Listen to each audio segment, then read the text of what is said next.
So in this video, you'll learn how to change your Bluesky handle or how to set a custom domain. So the first step is to launch Bluesky, then navigate to Settings. Under Settings, you want to tap on Account, and under Account, you want to select Handle.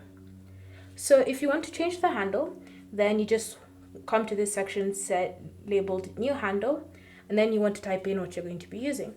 So you can type in your brand new handle, and then you can tap on Save, and your new handle will be applied onto your Bluesky account.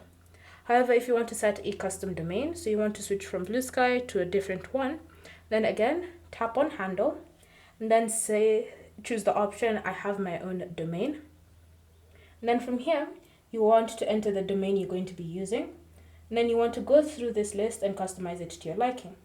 Once you finish with the customizations, tap on Verify DNS record, and your new domain should be set for your Bluesky account.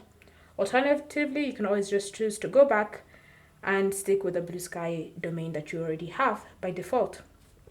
Then once you're done, you'll now notice that when you look at your profile, your handle should have changed from when it was previously. Thank you for watching. If you have any questions or comments, leave them down below and we'll get back to you.